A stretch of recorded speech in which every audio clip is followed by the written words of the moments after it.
Buonasera a tutti e benvenuti. Ecco, io sono molto felice di essere qui a presentare il lavoro che ha fatto Riccardo, perché ho avuto modo di conoscerlo, ho avuto modo di stimarlo e ho avuto anche un grande affetto per lui e ce l'ho ancora ovviamente. Ecco, so che è un ragazzo che si impegna, mi permetto di dire ragazzo, ed è un grande appassionato di studi, un grande studioso. Lui è nato a Padova, è giovanissimo, ha solo 31 anni ed è laureato in filologia moderna. È uno studioso di testi e di storia locale, giusto? Ecco, alza la voce. Di storia locale. E nonostante la sua giovane età ha pubblicato già diversi libri, ha pubblicato dei saggi in varie riviste di storia locale e anche alcune importanti monografie, tra cui Il Leone di Lonato, saggi su Vittorio Garzoni, Il paesaggio rurale storico nel comune di Candiana, e per Elze Piro ha pubblicato La spada di Pulcinella, il pensiero e l'opera di Monaldo Leopardi. Oggi invece presenta il suo ultimo saggio, Due storie di mare di Vittorio Barzoni. Ecco, diciamo che lo studio di Barzoni si inserisce in una ricerca più ampia sulla storia veneta e va tra la caduta della Serenissima e il compimento del processo risorgimentale. C'è un focus particolare che è sulla storia delle dottrine politiche. Quindi adesso passo la parola a Riccardo e ci illustrerà il suo saggio. Grazie mille Elisabetta. Allora, quando pensiamo alla caduta del governo aristocratico veneto alla fine della Serenissima, l'immagine che abbiamo non è certo quella di un governo che si comporta in maniera coraggiosa. Il 12 maggio del 1797 c'è quell'evento che gli storici riassumono con l'espressione il suicidio del Maggior Consiglio. E del resto è un governo che si è autoestinto passando il suo potere a una municipalità democratica provvisoria che in realtà è stata effimera per durata e anche per effettivi poteri, nel senso che era in tutto e per tutto controllata comunque dai francesi. Il fatto che Venezia abbia concluso questa lunga esperienza di governo in questo modo ha lasciato molti amareggiati. E del resto non è un caso se, quando poi i veneziani hanno fatto la loro rivoluzione nel 1848, la questione di vendicare un po' questo evento del passato, di fare bella figura difendendo la città fino all'ultimo, insomma è stato uno dei motivi anche trainanti di quella resistenza che si è prolungata fino al 1849.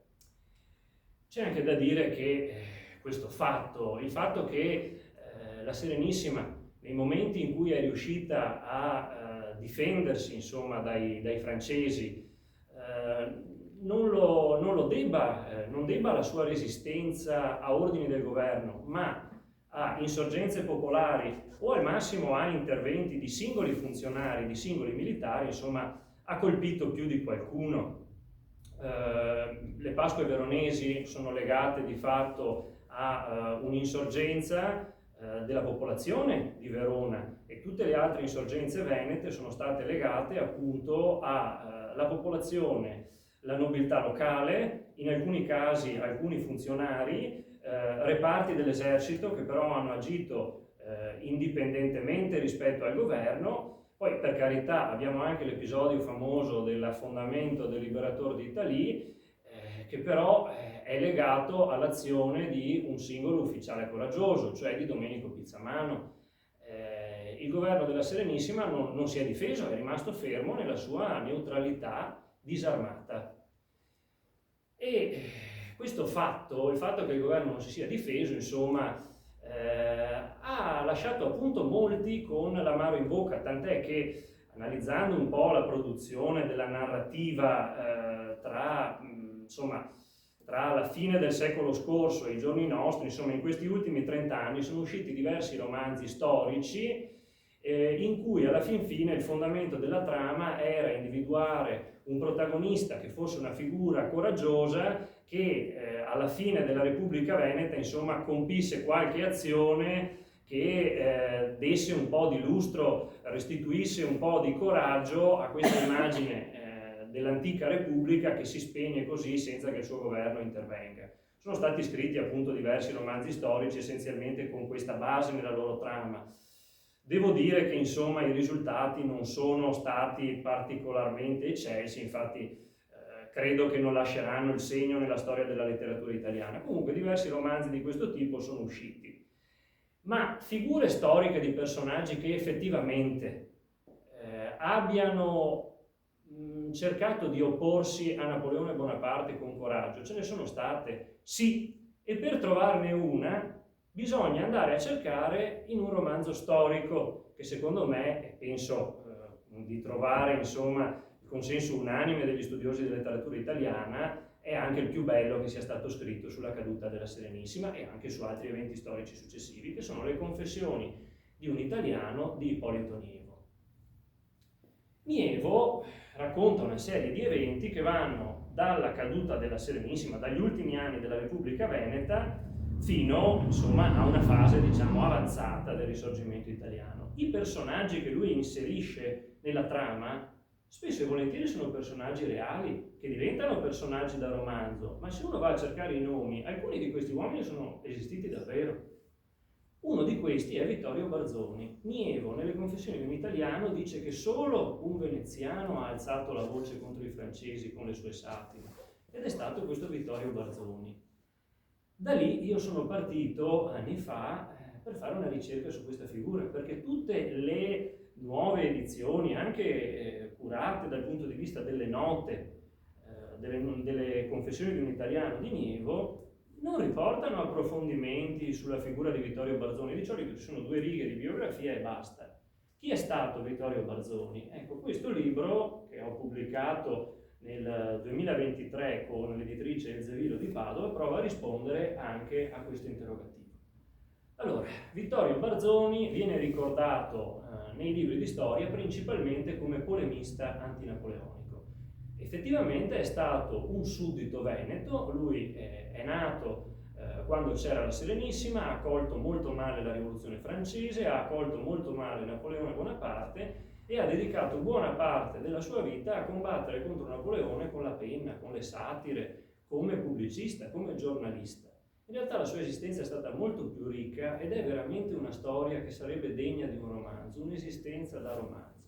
Vittorio Barzoni non è nato a Venezia, anche se qui ha trascorso delle parti importanti della sua vita. Lui è nato in un paese della provincia di Brescia, lui è nato a Lonato, che oggi si chiama Lonato del Garda, nel 1767. Quindi, quando sono arrivati i francesi, lui aveva 30 anni. Suo padre era una figura molto importante di questo paese, nel senso che comunque era legato all'amministrazione veneziana, proprietario terriero, commerciante di seta, di tessuti, proprietario anche di immobili, tra cui una farmacia. Spesso viene ricordato, no, che il padre di Parini era un commerciante di seta e di tessuti, però non aveva tanti soldi, non l'ha potuto far studiare più di tanto. Parini ha studiato in un altro modo, no? Poi ha dovuto prendere i voti, la storia pressappoco la sappiamo tutti. Invece la famiglia di Barzoni, il padre si dedicava al commercio anche dei tessuti della seta, però era piuttosto abbiente, per cui gli ha permesso di fare degli studi importanti e poi lui è andato a studiare diritto in quella che era l'Università della Serenissima, cioè a Padova.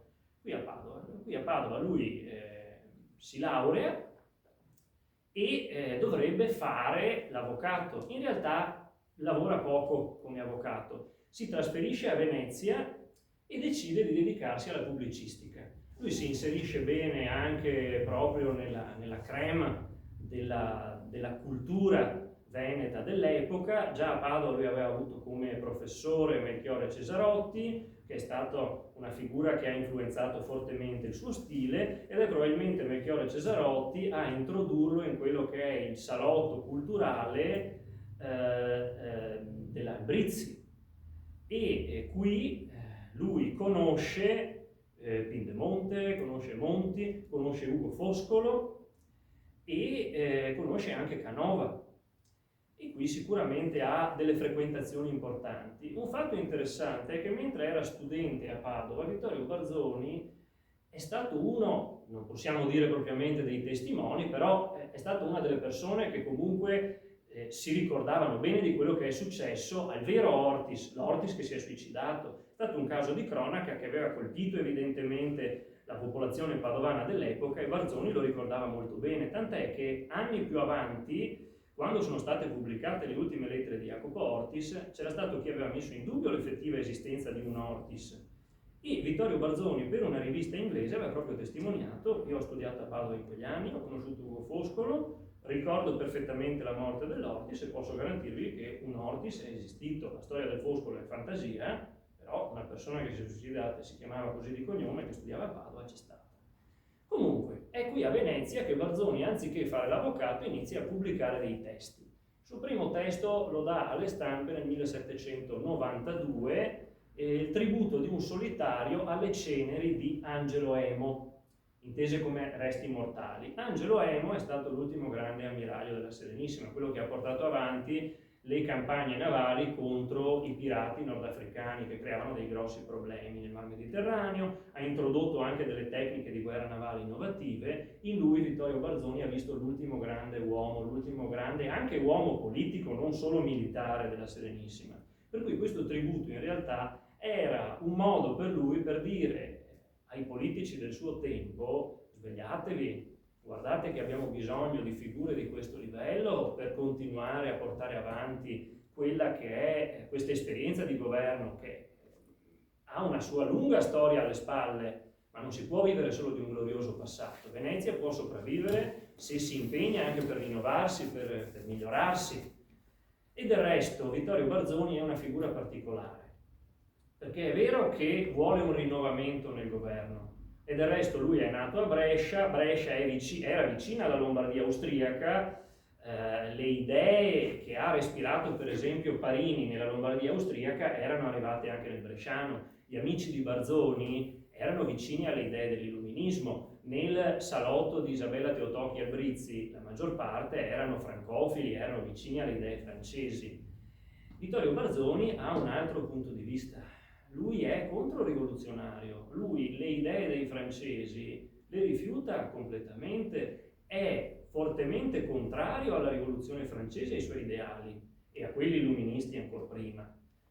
E tuttavia lui vuole anche che Venezia si rinnovi, che Venezia viva, diciamo, una seconda giovinezza e che anche l'Italia si rinnovi, che prenda coscienza di quelli che sono i suoi problemi.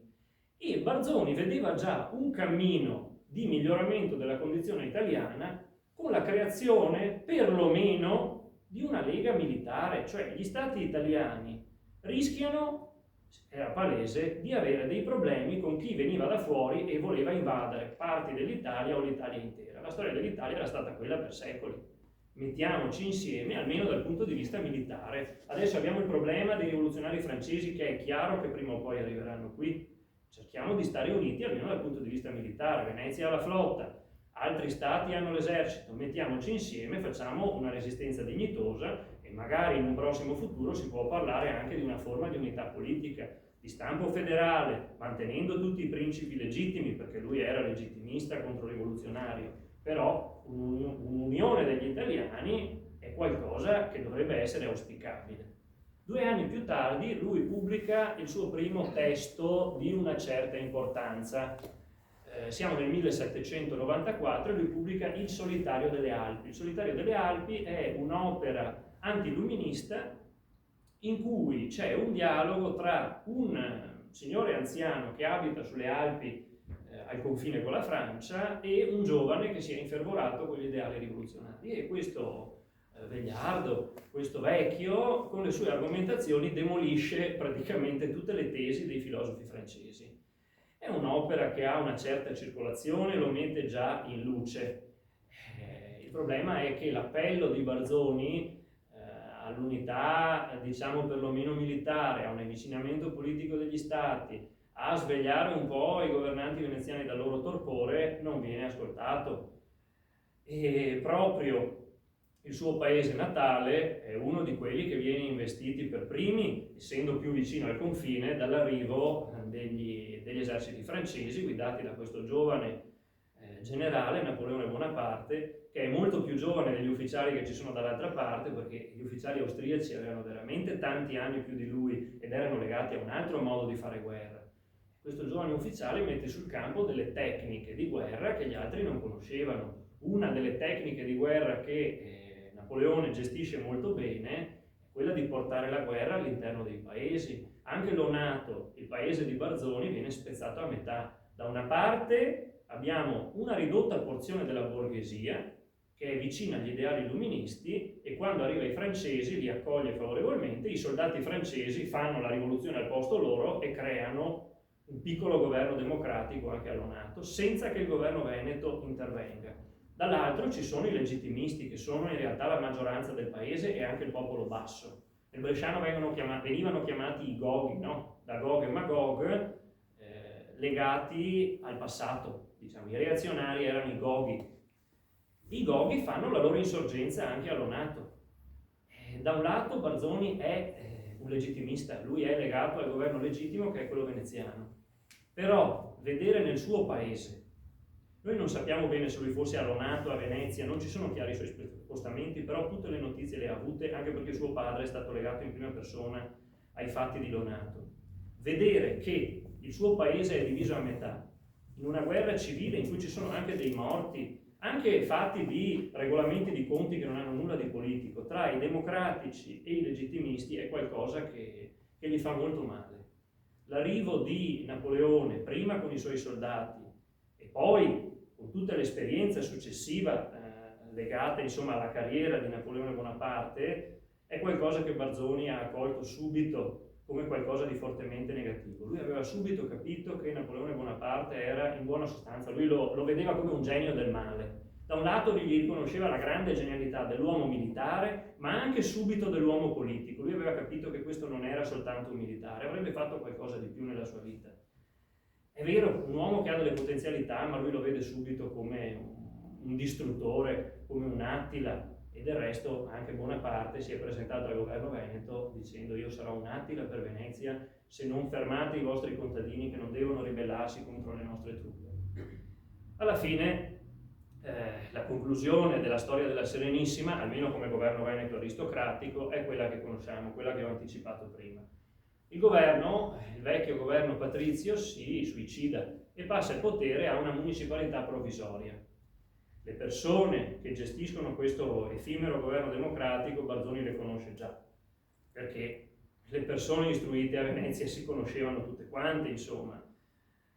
Viene chiesto anche a lui di partecipare, però si rifiuta. L'unico compito che accetta di avere è quello di fare il segretario personale di Vincenzo Dandolo, che era la figura guida della municipalità veneziana. Nel frattempo Barzoni pubblica un suo giornale, che inizia a essere pubblicato proprio pochi giorni dopo la caduta del governo aristocratico e l'arrivo dei soldati francesi a Venezia. Si chiama l'Equatore, quindi un eguagliatore, no? Una bilancia, qualcuno che sta a metà, una linea che taglia a metà il mondo, che in realtà propone dei dialoghi di attualità politica in cui si scontrano aristocratici, democratici, ma c'è sempre la figura dell'imparziale che dice hanno torto entrambi.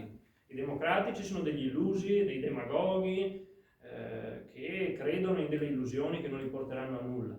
Dall'altra parte ci sono gli aristocratici che hanno fatto cadere questo governo senza fare nulla, senza impegnarsi, senza mostrare un po' di dignità. Era stata proclamata la libertà di stampa a Venezia, però le pubblicazioni vengono fatte cessare e già questo ci dice che insomma la libertà di stampa forse non era per tutti, ma era proprio qui che Barzoni voleva arrivare. Lui era un provocatore. Perché sceglie di accettare l'incarico di segretario di Vincenzo Dandolo? Non per collaborare con il governo, ma per leggere le carte. Se andiamo all'Archivio di Stato di Venezia ci sono proprio gli incartamenti. Barzoni di fatto era poliglotta. Lui, oltre ovviamente all'italiano e all'aver imparato anche il veneziano vivendo a Venezia, lui sapeva il francese, sapeva lo spagnolo, il tedesco, il latino, il greco, e quindi andava benissimo a tradurre i rapporti dei francesi, le lettere che arrivavano in diverse lingue, francese e tedesco, che erano quelle che servivano in quel momento. lui partecipa anche agli incontri preliminari che poi apriranno la strada per il trattato di Campoformio o Campoformio, che dir si voglia. Barzoni, nel momento in cui si rende conto che è tutta una presa in giro, che di fatto i territori di buona parte del vecchio Stato da terra, buona parte delle ex province venete, saranno ceduti agli austriaci, si rende conto che veramente è qualcosa che non può più tollerare. Già alla fine del vecchio governo lui l'aveva presa molto male, ma il fatto che stia per arrivare veramente il compimento di una grande truffa, per lui è proprio la goccia che fa traboccare il vaso. Torna a Venezia, rassegna le dimissioni da ogni incarico di segretario per Vincenzo Dandolo e lui scrive un testo rivolto proprio a Napoleone Bonaparte in prima persona. Il rapporto sullo stato attuale dei paesi liberi d'Italia e sulla necessità che essi siano fusi in un'unica repubblica, presentato al generale in capo delle armate francesi Napoleone Bonaparte. In copertina sul frontespizio mette addirittura la Marianna, in modo da far capire, lui si presenta come un difensore della libertà. Tutti sanno che è un reazionario, però lui dice a Napoleone, gli dice sostanzialmente questo: guarda, i tuoi soldati sono venuti qui, hanno saccheggiato le nostre campagne, portato via già oro e argento dalle chiese, hanno tolto con i prestiti patriottici cavalli, asini, cibo alla povera gente, li hanno privati anche del pane. Va benissimo, ci avete promesso la libertà, avete creato questi governi tutti divisi tra di loro, Padova che non parla con Venezia, Vicenza che non parla con Padova, Rovigo che non parla con Padova, tutti contro tutti. Perché siete venuti qui per unirci, per portarci la libertà? Perché non ci unite in un'unica repubblica e poi ve ne andate? Fate come facevano i grandi dell'antichità, no? Voi portate la civiltà e poi ve ne tornate a casa vostra. Il testo non viene preso affatto bene, è stato pubblicato il 27 settembre, questo appello. Già la sera stessa Barzoni va al caffè sotto le procuratie, arriva il segretario dell'ambasciata francese Villetard. Barzoni, che lo conosceva, lo saluta, questo gli si avvicina e anche con brutte parole gli dice: sei un infame, tu sei legato al vecchio governo della Serenissima, sei un traditore, i francesi, noi siamo venuti qui per portarvi la libertà. Barzoni si sentiva già minacciato, nel senso che già quando gli hanno chiuso il giornale era controllato, ha segnato le dimissioni, ha scritto questa lettera, sapeva già che le cose stavano per andare male. Evidentemente viene preso anche dal suo carattere irruento e fa un grosso errore. Lui tira fuori una pistola, la punta contro Villetard e gli dice: guarda, prova a ripetere quello che mi hai detto. I due vengono separati a forza. Per fortuna Barzoni ha degli amici tra gli uomini della guardia repubblicana che era stata creata a Venezia, per cui lo fanno scappare da una porta sul retro e lui trova ospitalità praticamente da una famiglia. Napoleone Bonaparte non ne vuole sapere, questo qua deve essere messo a morte, non dobbiamo tollerare cose del genere. Ci sono state insorgenze in buona parte delle province venete, non soltanto a Verona, Bergamo e Brescia, ci sono stati casi anche di violenza contro singoli soldati. Non è tollerabile, ci vuole una condanna esemplare, condanna a morte per questa persona. Quindi Barzoni che cosa fa? Bisogna ancora aspettare Campoformio, ci sono ancora i francesi, lui sa già che arriveranno gli austriaci, però non può più restare a Venezia. Scappa a Firenze. Lui rimane a Firenze e rimane a Firenze fin tanto che non arrivano gli austriaci.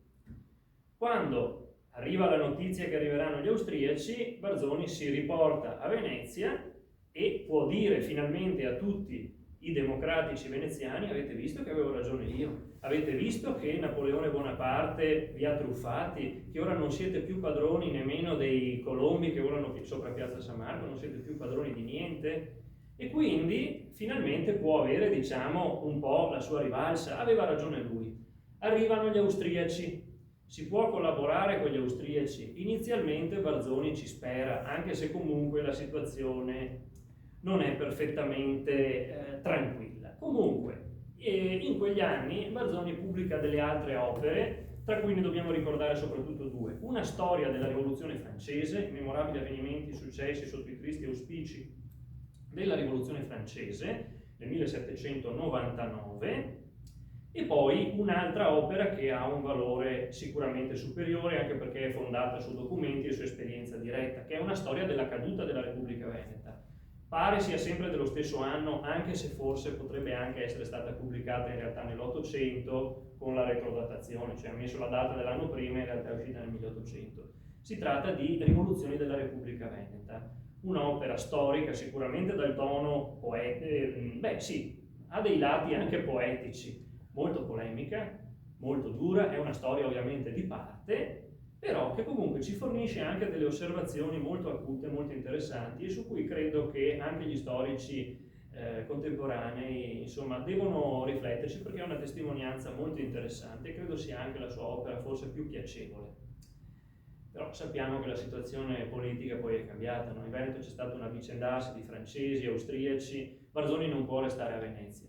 Già nel 1802 lui pensa di portarsi a Vienna con una persona della nobiltà che è legata al governo austriaco, che è il conte Strassoldo. Barzoni spera che lo facciano professore di eloquenza, di letteratura all'Università di Padova, che gli trovino una cattedra. Le cose non vanno in porto, però comunque lui rimane a Vienna, si trova bene, è ben accolto dalla famiglia reale, può frequentare la biblioteca, si trova bene e lì rimane per un certo periodo. Si dedica alla scrittura di un genere letterario che a lui piacevano molto, che erano le descrizioni. Scrive delle descrizioni, a lui piacciono molto. Era un genere che andava anche a quell'epoca, però anche a Vienna la situazione non è buona.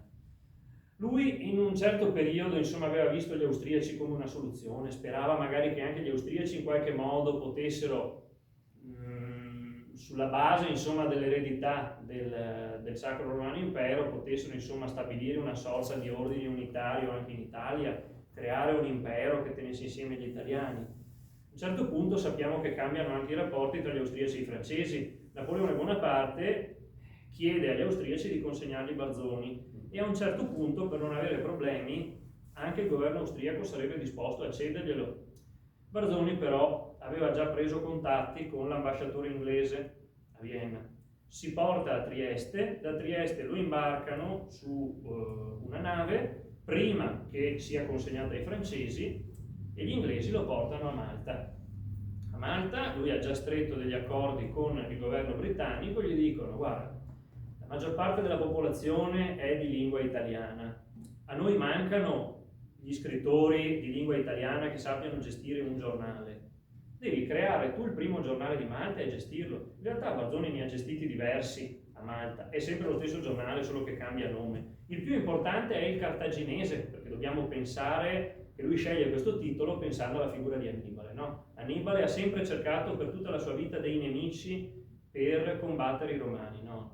Si dice, c'è questa leggenda che Annibale avesse giurato odio eterno fin da bambino ai romani e andava da un governo all'altro a cercare degli alleati contro i romani, no? Per sconfiggere i romani. E Barzoni si sente praticamente una sorta di Annibale anche lui, è un esule e si è messo al governo della corona britannica per andare contro Napoleone. Ormai è una questione personale per lui. Il suo giornale più importante, il Cartaginese, prima si era chiamato Largo, all'inizio si era chiamato anche la Gazzetta di Malta, insomma ha cambiato diverse testate, diversi nomi, ma era sempre la stessa cosa. In sostanza pubblica degli appelli agli spagnoli perché resistano contro i francesi e sappiamo che gli spagnoli insomma hanno fatto anche una gran bella figura come resistenza popolare, ma pubblica anche degli appelli agli italiani e gli dice: italiani, i francesi avete visto che cosa vi hanno fatto e come vi tiranneggiano. Il Regno d'Italia creato da Napoleone non rappresenta nessuno. Volete credere a Murat, che fino a ieri era un terrorista nel senso della rivoluzione francese, non nel senso che utilizziamo noi oggi ovviamente, che era un rivoluzionario, oggi fa il monarca. Non capite che questi cambiano bandiera continuamente? Di Napoleone, dei francesi non dovete fidarvi. L'imperatore d'Austria, avete visto come si è comportato? No, una nazione vi tende una mano per aiutarvi, che è l'Inghilterra vuole l'unità d'Italia.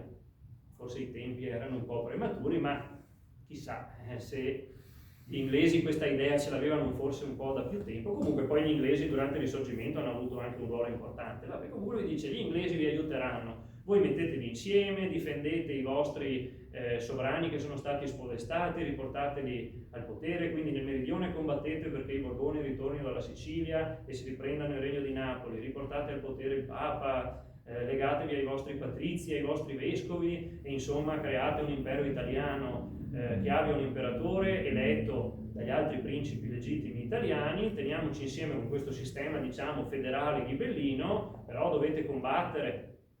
Questi giornali arrivano anche sulle coste italiane, però insomma la risposta non è propriamente così decisa. Un'insorgenza generale italiana per l'unità d'Italia a quell'epoca, per la Confederazione Italiana, non c'è stata. Comunque Barzoni insomma lavora per gli inglesi e qui fa anche delle conoscenze importanti, perché conosce a Malta Pozzo di Borgo, che era un altro antinapoleonico corso, poi conosce, allora c'è da dire che Lord Byron probabilmente l'aveva già conosciuto, ma passa anche per Malta probabilmente, e poi lo rincontra quando ritornerà in Italia dopo il congresso di Vienna. E qui conoscerà anche un personaggio importante, conoscerà Samuel Taylor Coleridge. Allora, Barzoni fa il giornalista per gli inglesi, ma non solo questo, lui manda in Italia denaro e armi perché la gente insorga, li manda anche in Spagna. Lui cerca di tenere insieme tutti i ribelli antinapoleonici europei per organizzare una grande resistenza generale. In Spagna le cose vanno bene, gli spagnoli fanno bella figura, in Italia e in altri luoghi dell'Europa un po' meno. Comunque, nel 1815, ormai per Napoleone non c'è più nulla da fare, esilio a Sant'Elena, Barzoni ottiene dagli inglesi la possibilità di poter tornare a casa e di avere una pensione britannica. Allora, secondo le biografie di Barzoni che erano uscite fino a qualche tempo fa, la sua esperienza praticamente di pubblicista teoricamente si ferma qui, nel senso che lui torna in Lombardia, ormai c'è il Lombardo-Veneto, ha avuto già dei problemi di salute a Malta, nel senso che si dice che avesse dei problemi di colpi apoplettici, probabilmente aveva uno spirito polemico e ogni tanto gli andava in crisi il sistema nervoso, insomma stava male. Mettersi dopo una vita di esule, era dal 1797 che lui vagava praticamente in giro un po' per l'Europa, essere di nuovo esule non ne aveva più la forza, mettersi decisamente contro gli austriaci per l'unità d'Italia, insomma, lasciava il tempo che trovava. E poi c'è da dire che la maggior parte dei patrioti italiani avevano idee diverse dalle sue, va bene, erano dei rivoluzionari, mentre lui era un controrivoluzionario, per cui insomma era difficile che accogliessero le sue tesi controrivoluzionarie e antilluministe. Insomma, secondo i biografi, fino a qualche decennio fa, lui si è fermato lì, ha vissuto una vita abbastanza tranquilla, è tornato a Lonato ed è morto lì. In realtà, facendo delle ricerche, io ho scoperto che lui non si è fermato qui.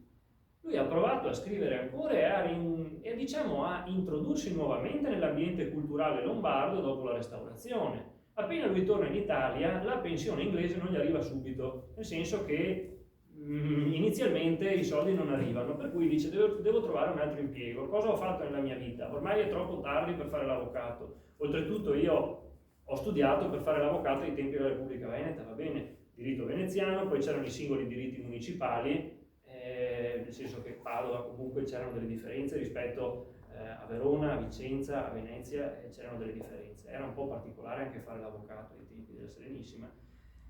Il diritto è cambiato, insomma lui era tutta la vita che non faceva più l'avvocato, aveva fatto l'avvocato per un anno, fare di nuovo l'avvocato no. Ci sono le terre della sua famiglia, però ci sono ancora delle contese, suo papà era già morto, c'erano i fratelli, non può fare pienamente affidamento sui suoi possedimenti. Segretario, potrebbe fare il segretario, per tanti anni ha fatto il segretario, gli austriaci hanno creato una nuova rivista, Biblioteca Italiana, e lui si rivolge al direttore, alla Cerbi, gli dice se avete bisogno di un segretario, qualcuno che revisiona le bozze, che sta dietro diciamo alla contabilità, che pubblica anche qualche articolo, guardate io sono disponibile, conosco il conte Strassoldo, vedrete che vi parlerà bene di me, insomma mettetemi a fare il segretario se vi fa piacere. Non è andata bene, però ci sono dei giornali milanesi che gli dicono sì, puoi collaborare con noi, e quindi lui pubblica degli articoli su questo giornale milanese che è l'Eco di Milano. La maggior parte degli articoli che lui ha pubblicato sono vecchi rapporti praticamente del governo inglese, quindi racconti di battaglie navali, di scontri sul mare. Lui li revisiona un po', li sistema e li pubblica in questi giornali e hanno anche un certo successo, attirano una certa attenzione. Intanto gli anni vanno avanti, arriviamo al 1820-21, ci sono i processi contro i Carbonari e qui la figura di Barzoni è un po' particolare, nel senso che lui aveva amici sia tra i legittimisti che conosceva anche delle figure di rivoluzionari. È una figura abbastanza interessante. Non abbiamo tutti i documenti per ricostruire un po' come si fosse posto in questo contesto, però di fatto lui aveva amici da tutte e due le parti. Probabilmente Barzoni in questa fase della storia aveva creduto che il duca di Modena potesse essere una figura che potesse portare all'unificazione d'Italia. C'era stata questa tesi, questa possibilità che insomma il duca di Modena, nonostante fosse il più reazionario tra i principi italiani, potesse ambire a diventare re d'Italia in un qualche modo. Non sappiamo bene, comunque Barzoni ha dei legami importanti con la corte modenese. Sta di fatto che nel 2021 ci sono i processi contro i Carbonari, in particolare contro Confalonieri, e viene chiamato a testimoniare Barzoni. Alla fin fine non ha nessun problema con la legge. Lui aveva una pensione inglese, la polizia austriaca lo sorvegliava e dicono: ma tu hai conosciuto Confalonieri? Sì, certo. Ma tu hai avuto contatto con questo pubblicista? Sì, gli avevo detto puoi rivolgerti. Guarda, lui mi aveva chiesto cerco un editore, lui ha detto, Barzoni gli ha risposto insomma conosco degli editori ma non credo facciano a caso suo. Insomma, alla fine Barzoni l'hanno rimandato a casa, sembra sia stato un grande equivoco, l'hanno interrogato ma non è venuto fuori nulla. Grossi problemi con il governo austriaco di per sé non ne ha. È vero che la polizia austriaca lo sorveglia, però per esempio lui è amico, oltre che di Giuseppe Acerbi, che comunque era una figura legata al governo austriaco, oltre al conte Strassoldo, che era di fatto un funzionario austriaco di primo livello, addirittura anche con Paride Zaiotti, che ha fatto i processi contro la Giovine Italia, per cui insomma era anche ben inserito. Addirittura nel 1829 c'è un letterato italiano, Fornasari Verce, che vuole pubblicare un'antologia, un libro di scuola per i tedeschi, quelli che frequentano l'Università di Vienna, che vogliono studiare la lingua italiana. E in questa antologia di brani di scrittori italiani introduce addirittura un brano di Barzoni, per cui non era propriamente ben voluto, cioè non era propriamente, insomma, non è che non fosse ben voluto dal governo austriaco. Hanno pubblicato l'antologia per l'Università di Vienna, hanno messo anche un suo brano, insomma diciamo che vive a metà tra due realtà. In particolare negli anni 30 Barzoni pubblica due racconti, sono due racconti di mare che riprendono dei fatti di cronaca reali, due naufragi legati alla cronaca inglese, in cui introduce delle figure di fantasia che vivono insomma delle vicissitudini anche interessanti. Sono dei racconti che per il lettore dell'epoca insomma diciamo sono rivolti principalmente, a mio giudizio, a un pubblico femminile, perché il primo racconto narra della storia di due innamorati che si imbarcano su una nave inglese e alla fine fanno naufragio e muoiono entrambi. Il secondo è la storia di una madre che si imbarca su una nave dove dovrebbe esserci suo figlio nell'equipaggio e alla fine il figlioletto muore durante un altro naufragio. Insomma, sono delle storie commoventi, credo fossero più rivolte a un pubblico femminile. Sono racconti di carattere romantico e questo è un aspetto interessante, cioè Barzoni, che era stato allievo di Cesarotti, che lo possiamo considerare un preromantico, nonostante sia stato controrivoluzionario e legittimista, non è stato un classicista. Paride Zaiotti, che era suo amico, ha stroncato i Promessi Sposi. Barzoni invece seguiva lo stile del romanticismo, cercava di seguire insomma le nuove tendenze e del resto aveva conosciuto Coleridge a Malta.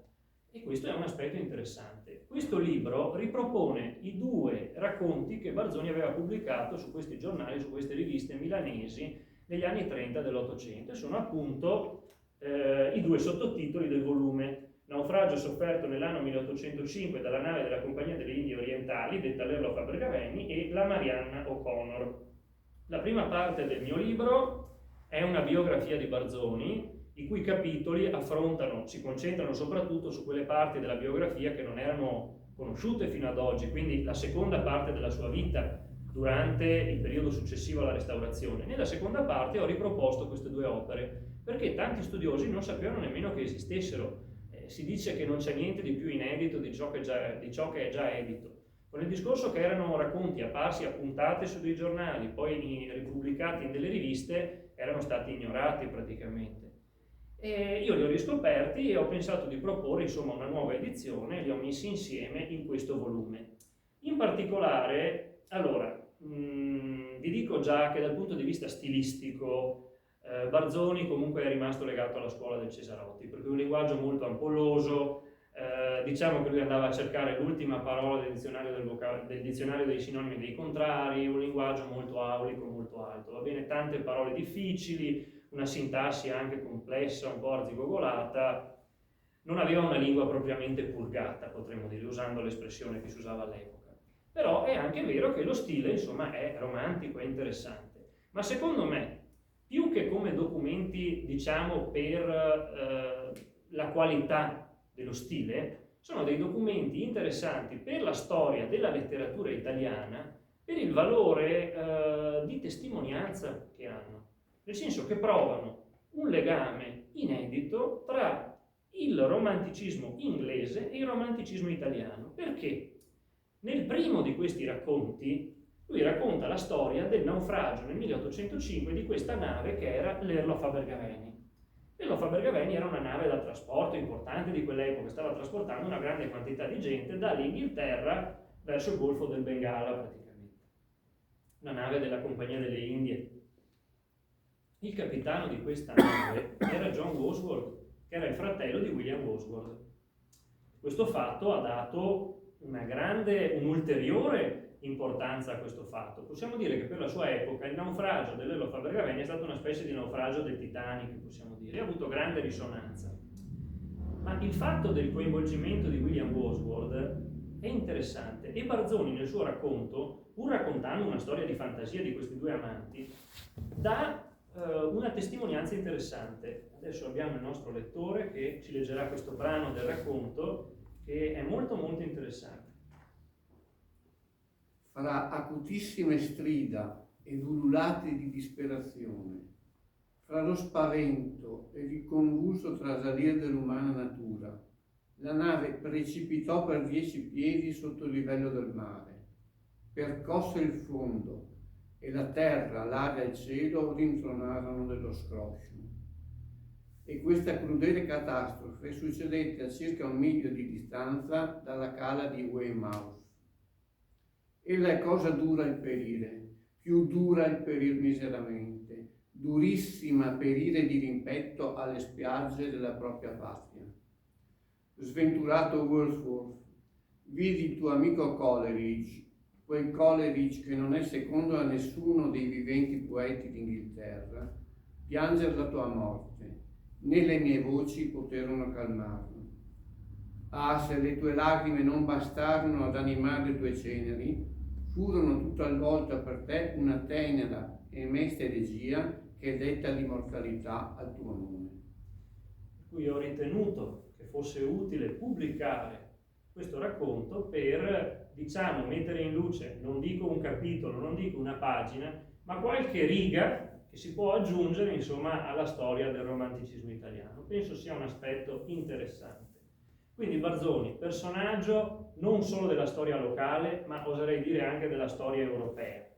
Per carità, dimenticato, ricordato principalmente come polemista antinapoleonico, ma io credo che qualcosa di più lo abbia da dire come figura. Una vita anche da romanzo, avete sentito, molto avventurosa. Alcuni biografi di Barzoni hanno detto che se lui non avesse avuto un'esistenza impegnata a fare il polemista contro Napoleone, sarebbe stato anche un grande narratore. La realtà è che io credo che lui abbia provato anche a dedicarsi alla narrativa. Non ce l'ha fatta, diciamo, non è riuscito ad avere un grande successo, insomma, è chiaro che non stiamo parlando di Manzoni. Insomma, forse noi in Italia abbiamo la tendenza di dire un po' colpa degli altri se non gli è andata bene. Io penso che lui le sue carte le abbia giocate tutte. Se volete leggervi un po' la vita, la biografia di questo personaggio, quasi anche da romanzo per le avventure che ha avuto, ecco, e oltretutto per leggervi anche quello che lui ha scritto, potete acquistare il mio libro. Io vi ringrazio per l'attenzione, ringrazio Corrado per avermi dato la possibilità qui di parlare, ringrazio tutti quelli che sono venuti, ringrazio l'Hotel Venice e un saluto anche ai donatesi, ai concittadini di Vittorio Barzoni, a cui sono molto, molto legato. Grazie di cuore a tutti quanti.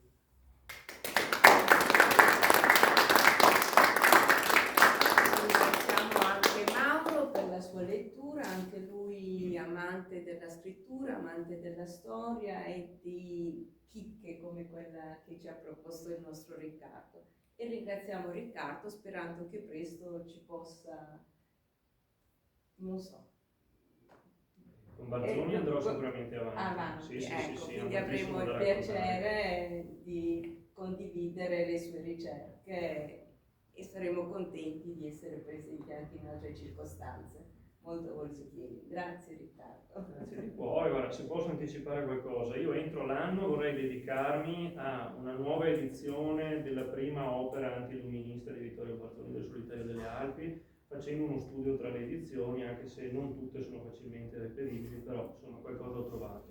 Un pezzettino alla volta vorrei arrivare insomma a completare una vasta ricerca e dopo una serie di studi spero di arrivare a proporre una nuova monografia che sia proprio una nuova biografia di Vittorio Barzoni. Ci vuole del tempo, vado avanti per livelli perché voglio arrivare a uno studio ben completo. Comunque un pezzo alla volta spero di arrivarci. Intanto avremo, diciamo, altre puntate su Barzoni per approfondire altri aspetti della sua vita. Grazie di cuore. A voi, a te.